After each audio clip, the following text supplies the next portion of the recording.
Gall bladder సమస్యలు అనగానే మనందరికీ ముందుగా అందులో ఏర్పడే రాళ్లే గుర్తుకొస్తాయి. నిజమే. అయితే గాల్ స్టోన్స్ లాగే గాల్ బ్లాడర్కు క్యాన్సర్ ప్రమాదం కూడా పొంచి ఉంటుంది. శరీరంలోని మిగతా అవయవాలకు వచ్చినట్టే పిత్తాశయానికి కూడా క్యాన్సర్ సోకే ప్రమాదం ఉంటుంది. దీంతో ఉన్న పెద్ద చిక్కేమిటంటే చాలా మందిలో ఇది పూర్తిగా ముదిరిపోయాకే బయటపడుతూ ఉంటుంది.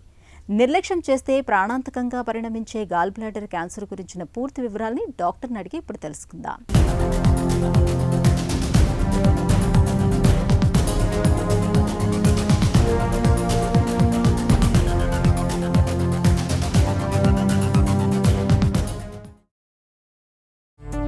మన శరీరంలో గాల్ బ్లాడర్ ప్రాధాన్యం ఏంటి?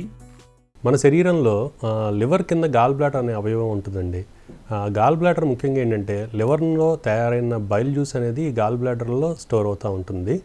మనం తీసుకునే ఆహారంలో కొవ్వు శాతం ఉన్నప్పుడు ఆ చిన్న పేగులో కోలిసిస్టోకైనిన్ అనే ఒక ఎంజైమ్ విడుదలవటం ద్వారా అప్పుడు మనకి ఈ గాల్ బ్లాడర్ని కాంట్రాక్ట్ అయ్యి అక్కడ నుంచి బైల్ జ్యూస్ అనేది మనకి చిన్న పేగులోకి వచ్చి ఈ ఆహారంతో కలిసి మనకి ఈ కొవ్వు శాతం యొక్క దాన్ని అరుగుదలకి జీర్ణశక్తి కోసం ఉపయోగపడుద్ది. కాబట్టి గాల్ బ్లాడర్ ముఖ్యంగా ఏంటంటే ఈ బైల్ జ్యూస్ని ఉంచడం కోసం, తర్వాత మన ఒంట్లో మనం తీసుకునే ఆహారంలో ఈ కొవ్వు పదార్థాల యొక్క అరుగుదల కోసం, జీర్ణశక్తి కోసం ఉపయోగపడుతుంది. గాల్ బ్లాడర్కు క్యాన్సర్ వచ్చే అవకాశం ఉంటుందా? తప్పనిసరిగా మన శరీరంలో మిగతా అవయవాలకి అయితే ఎలాగైతే క్యాన్సర్ బారిన పడతామో గాల్ బ్లాడర్లో కూడా క్యాన్సర్ వచ్చే అవకాశం ఉంటుందండి. కాకపోతే మిగతా అవయవాల కంటే కూడా ఈ గాల్ బ్లాడర్ క్యాన్సర్ యొక్క ఇన్సిడెన్స్ అనేది తక్కువగా ఉంటుంది.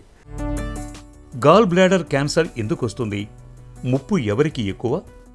కొన్ని రకాల జన్యుపరమైన మార్పుల వల్ల కానీ జీన్ మ్యూటేషన్స్ వల్ల కానీ గాల్ బ్లాడర్ క్యాన్సర్ వచ్చే అవకాశం ఉంటుంది. అంతేకాకుండా గాల్ బ్లాడర్ స్టోన్స్ ఉంటే కనుక ఈ క్యాన్సర్ యొక్క ముప్పు దాదాపు 1 నుండి 3% ఉంటుంది. అదే ఇక స్టోన్స్ యొక్క పరిమాణం 3 సెంటీమీటర్ల కంటే ఎక్కువగా ఉన్నట్లయితే కనుక ఈ క్యాన్సర్ యొక్క ముప్పు దాదాపు 10 పెరుగుతుంది. అలాగే మన గాల్ బ్లాడర్లో కూడా గాల్ బ్లాడర్ పాలిప్స్ అనేవి ఏర్పడతాయండి. ఈ గాల్ బ్లాడర్ పాలిప్స్ ఉన్నప్పుడు కూడా మనకి గాల్ బ్లాడర్ క్యాన్సర్ యొక్క ముప్పు అనేది కొద్దిగా పెరిగే అవకాశం ఉంటుంది. అది ఎప్పుడైతే 1 సెంటీమీటర్ కంటే ఎక్కువగా ఉన్నట్లయితే కనుక. వీటితో పాటు కొన్నిసార్లు ఏంటంటే ఈ గాల్ బ్లాడర్లో ఎక్కువ పాటు ఆ బైల్ జ్యూస్ ఉండిపోవటం వల్ల రిపీటెడ్గా ఇన్ఫెక్షన్లు ఏర్పడుతూ ఉంటాయి. కోలిసిస్టైటిస్ అంటూ ఉంటాం మనం. అలాంటప్పుడు ఏంటంటే కనుక క్రానిక్ ఇన్ఫెక్షన్గా ఏర్పడిపోయినప్పుడు కొన్ని బ్యాక్టీరియాల ద్వారా, సాల్మనెల్లా కానీ హెలికోబ్యాక్టర్ ద్వారా కానీ, అప్పుడు కూడా మనకి ఈ గాల్ బ్లాడర్ క్యాన్సర్ బారిన పడే ముప్పు అవకాశం ఎక్కువ ఉంటుంది. దాంతోపాటు ఏంటంటే ఈ బైల్ బయటికి రావడానికి కూడా మనకు అంతా డక్ట్ వ్యవస్థ ఉంటుంది. అటు ప్యాంక్రియాస్ నుంచి కానీ, ఇటు లివర్ నుంచి కానీ, గాల్ బ్లాడర్ నుంచి కానీ, ఈ మొత్తం బైల్ సిస్టమ్ డక్ట్ వ్యవస్థలో ఏమైనా అనామలస్ ఏమైనా మార్పులు ఉన్నప్పుడు కూడా వాళ్ళు ఈ గాల్ బ్లాడర్ క్యాన్సర్ యొక్క బారిన పడే అవకాశం ఎక్కువగా ఉంటుంది. గాల్ బ్లాడర్ క్యాన్సర్ను ఎలా అనుమానించాలి? లక్షణాలు ఎలా ఉంటాయి? దాదాపు ఈ గాల్ బ్లాడర్ క్యాన్సర్ బారిన పడినప్పుడు లక్షణాలు అనేవి తక్కువగా ఉంటాయండి. లేకపోతే కనుక మరీ వేగ్గా ఉంటాయి. అంటే స్పెసిఫిక్గా ఈ లక్షణం ఉంటేనే ఈ క్యాన్సర్ ఉందని మనం చెప్పడం కష్టం. దాదాపు ఏంటంటే కనుక వికారంగా ఉండటం కానీ, వాంతి వచ్చినట్టు ఉండటం కానీ, ఊరికనే కొద్దిగా ఆహారం తీసుకోగానే కడుపు నిండిపోయినట్టు ఉండటం కానీ ఎక్కువగా చూస్తూ ఉంటాము. అతి ముఖ్యంగా కొద్దిగా గడ్డ మీకు పెరిగిన తర్వాత ఏంటంటే కనుక కడుపులో పై భాగంలో కుడివైపు ఎక్కువగా నొప్పి ఉండటం కానీ మనం గమనిస్తూ ఉంటాం. ఇవన్నీ కూడా మిగతా ఈ గాల్ బ్లాడర్ స్టోన్స్లో కూడా కోలిసిస్టైటిస్ కానీ లివర్లో ఇబ్బంది ఉన్నప్పుడు కూడా చూస్తూ ఉంటాం. కాబట్టి ఈ గాల్ బ్లాడర్ క్యాన్సర్ యొక్క లక్షణాలు మనకు దాదాపు వేగ్గా ఉంటాయి. అదే క్యాన్సర్ బారిన పడితే కనుక మనకి ఆహారం ఎక్కువగా తీసుకోపోవటం కానీ, బరువు తగ్గదలు కూడా మనం ఎక్కువగా చూస్తూ ఉంటాం.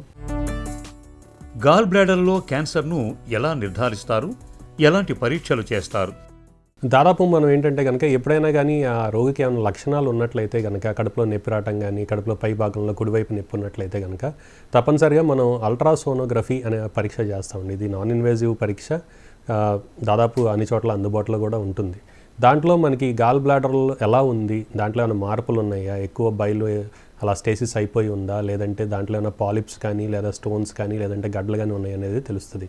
కాబట్టి అల్ట్రాసోనోగ్రఫీ అనేది మొదటి పరీక్ష అండి. మనకి ఒక ఉజ్జాయింపుగా అవగాహన ఇవ్వడానికి అల్ట్రాసోనోగ్రఫీ మనకి సహాయపడుతుంది. దాని తర్వాత ఏంటంటే కనుక కాంట్రాస్ట్ ఎన్హాన్స్డ్ సిటీ స్కాన్. ఈ సిటీ స్కాన్ పరీక్ష ద్వారా మనకి ఇంకా స్పష్టతతో ఆ గాల్ బ్లాడర్ బాగానే ఉందా, లోపల ఏమైనా గడ్డలు ఉన్నాయా, స్టోన్స్ ఉన్నాయా, పాలిప్స్ ఏమైనా ఉన్నాయా, దాని యొక్క పరిణామం ఎంత మనకి, దాంతోపాటు అది చుట్టుపక్కల అవయవాలకి ఏమైనా పాకిందా లేదా కూడా మనకు తెలుసుకోవచ్చు. అదే ఒకవేళ క్యాన్సర్ అని చెప్పి బాగా మనకి నిర్ధారణ ఉన్నట్లయితే కనుక పెట్ సిటీ స్కాన్ పరీక్ష ద్వారా కూడా మనం మిగతా ఎంత స్టేజ్లో ఉందనేది కూడా మనం తెలుసుకోవచ్చు. ముందుగా ఎప్పుడైనా మనం స్కానింగ్ చేసి మనకి అక్కడ ఏమైనా గడ్డలు కానీ స్టోన్స్ కానీ ఉన్నట్టయితే కనుక మనకు అనుమానం, తప్పనిసరిగా తొలి దశలో అయితే కనుక మనం FNAC పరీక్ష అండి, సూది పరీక్ష ద్వారా మనం దాన్ని నిర్ధారించుకోవచ్చు. దాంతోపాటు ఏంటంటే మనం కొన్నిసార్లు బయాప్సీ పరీక్ష కూడా చేస్తూ ఉంటామండి. గాల్ బ్లాడర్ క్యాన్సర్కు చికిత్స ఎలా ఉంటుంది? మనం ఆపరేషన్ అయ్యే అవకాశం ఉంది. ఆపరేషన్ చేస్తే కనుక అది మొత్తం తీసివేసేయాలండి. ఎందుకంటే సగం చేసి సగం తీసినట్టు కనుక దానివల్ల ప్రయోజనం ఉండదు, ఇంకా కాంప్లికేషన్లు ఎక్కువ అవుతాయి. కాబట్టి ఎన్ బ్లాక్ రిసెక్షన్ అంటాం.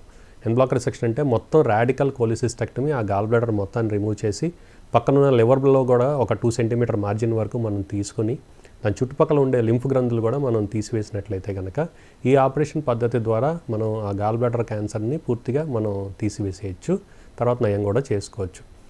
ఈ ఆపరేషన్ పద్ధతిగా కూడా మనకి ఏంటంటే ఈ రోజుల్లో ఓపెన్ పద్ధతే కాకుండా లాప్రోస్కోపీ పద్ధతి ద్వారా కానీ లేదంటే రోబోటిక్ పద్ధతి ద్వారా కూడా మనం కాంప్లికేషన్స్ అనేవి తక్కువతో మన ఆపరేషన్ సక్సెస్ అనేది మనం పెంచుకోవచ్చు. ఇదే ఆపరేషన్ తర్వాత మనకి స్టేజ్ అనేది కూడా తెలుస్తుందండి, పెథలాజికల్ స్టేజ్. అది చూసి మనం బాగా తొలి దశలో ఉన్నట్లయితే కనుక మనకి ఇంకా ఏ ట్రీట్మెంట్ కూడా అక్కర్లేదు. అదే కొన్ని తర్వాత దశ వచ్చినట్లయితే కనుక మనం 1 సంవత్సరం పాటు మనం ట్యాబ్లెట్లు ఇచ్చుకున్నట్లయితే కూడా తిరిగి వచ్చే అవకాశం అనేది తక్కువ ఉండి పూర్తిగా నయం చేసుకోవచ్చు. కొన్ని సందర్భాల్లో ఏంటంటే మనం ఆ జబ్బును కనుక్కునేటప్పటికే మనకి అది పక్కన లివర్కి పాకటం కానీ మిగతా అవయవాలకు పాకటం అనేది చూస్తూ ఉంటాం. అలాంటప్పుడు ఏంటంటే మనం సిస్టమిక్ ఇమ్యునోథెరపీ కానీ కీమోథెరపీ కానీ మనం పెట్టుకున్నట్లయితే కనుక అవి మామూలుగా మెడికల్ మెడిసిన్స్ అండి. దాదాపు ఆ రోగి యొక్క ఆయుర్దాయం కూడా మనం కొన్ని సంవత్సరాల వరకు కూడా పెంచుకొని జాగ్రత్తగా వాళ్ళు బాగుండేట్టు చూసుకోవచ్చు. తొలి దశలో గుర్తిస్తే ఎలాంటి క్యాన్సర్ను అయినా మనం జయించవచ్చు. గాల్ బ్లాడర్ క్యాన్సర్ విషయంలోనూ అంతే. పొట్టలో కుడివైపు భాగంలో నొప్పి, బరువు తగ్గిపోవటం, పొట్టంతా ఉబ్బరంగా ఉండటం వంటి లక్షణాలు కనిపిస్తున్నప్పుడు ఆలస్యం చేయకుండా వెంటనే తగిన పరీక్షలు చేయించుకోవాలి. చికిత్స త్వరగా మొదలు పెడితే ఈ క్యాన్సర్ నుంచి సులువుగానే బయటపడవచ్చు.